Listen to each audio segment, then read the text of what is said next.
Sir, ഒരു ദേശീയ നമുക്കറിയാം നമ്മുടെ വിദ്യാഭ്യാസത്തെ ഉപജീവന മാർഗങ്ങൾ, സാങ്കേതിക വിദ്യ, സാമൂഹ്യ വികസനം എന്നിവയുമായി സമന്വയിപ്പിച്ച് ദേശീയ അന്തർദേശീയ തലങ്ങളിലെ സഹകരണം പ്രോത്സാഹിപ്പിക്കും.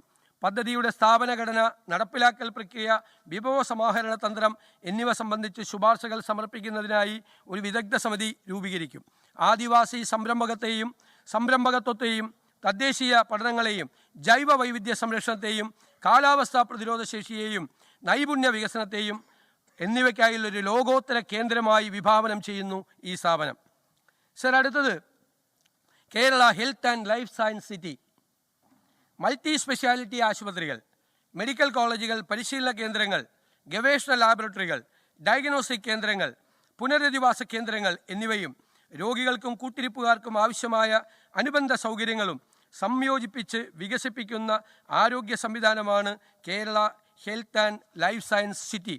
ഇതുവഴി ഉയർന്ന നിലവാരത്തിലുള്ള ആരോഗ്യ സേവനങ്ങൾ നൽകും. മെഡിക്കൽ വിദ്യാഭ്യാസവും ഗവേഷണവും മെഡിക്കൽ ടൂറിസവും പ്രോത്സാഹിപ്പിക്കാൻ ഇതിന് സഹായകമാകും. ഈ പദ്ധതിക്കായി 100 കോടി രൂപ വകയിരുത്തുന്നു. സർ, അടുത്തത് റിസർച്ച് പാർക്ക്. രാജ്യത്തെ പ്രമുഖ വ്യവസായ സ്ഥാപനങ്ങളെയും ഗവേഷണ സ്ഥാപനങ്ങളെയും ഉൾപ്പെടുത്തി ശാസ്ത്രീയ അറിവുകളെ സമൂഹത്തിനും സമ്പദ് വ്യവസ്ഥയ്ക്കും പ്രയോജനപ്പെടുന്ന തരത്തിൽ കേരളത്തിലെ വിവിധ ഉന്നത വിദ്യാഭ്യാസ സ്ഥാപനങ്ങളിലെ റിസർച്ച് സംവിധാനങ്ങളും നൂതന ആശയങ്ങളും IIT മദ്രാസ് റിസർച്ച് പാർക്ക് മാതൃകയിൽ വിപുലീകരിക്കും. തൃശൂർ ഗവൺമെൻറ് മെഡിക്കൽ കോളേജിനും തിരുവനന്തപുരം ഗവൺമെൻറ് എഞ്ചിനീയറിംഗ് കോളേജിനും constituent college of the university പദവി നൽകും.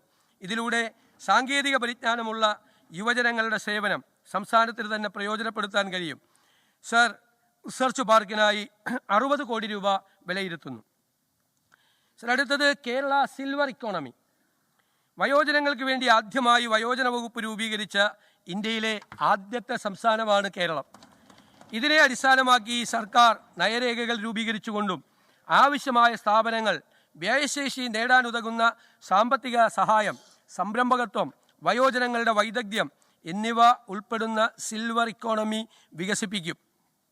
സർ, വയോജന വകുപ്പിൻ്റെ പ്രവർത്തനങ്ങൾക്കായി 10 കോടി രൂപ വകയിരുത്തുന്നു.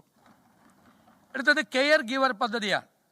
വിട്ടുമാറാത്ത രോഗങ്ങൾ അല്ലെങ്കിൽ വാർദ്ധക്യ സഹജമായ ബുദ്ധിമുട്ടുകൾ, വൈകല്യങ്ങൾ എന്നിവ നേരിടുന്നവരെ സഹായിക്കുന്നതിനായി തൊഴിലധിഷ്ഠിത പരിശീലനം നൽകുന്നതിന് സർക്കാർ സ്വകാര്യ നഴ്സിംഗ് കോളേജുകളിലും തിരഞ്ഞെടുക്കപ്പെട്ട ആശുപത്രികളിലും 6 മാസ കാലയളവിലേക്കുള്ള സർക്കാർ അംഗീകാരത്തോടെയുള്ള അന്താരാഷ്ട്ര നിലവാരമുള്ള കെയർ ഗിവർ സർട്ടിഫിക്കറ്റ് കോഴ്സുകൾ ആരംഭിക്കും.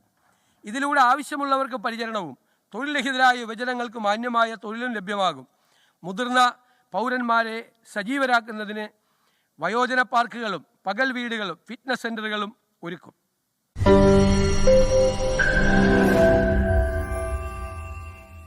ലോകത്തെവിടെയായാലും ഏത് സമയത്തും 24 വാർത്തകളും ഓഗ്മെന്റഡ് റിയാലിറ്റി പാക്കേജുകളും എക്സ്പ്ലെയിനറുകളും വിശദമായി കാണാൻ ഞങ്ങളുടെ യൂട്യൂബ് ചാനൽ നിങ്ങൾക്ക് സബ്സ്ക്രൈബ് ചെയ്യാം.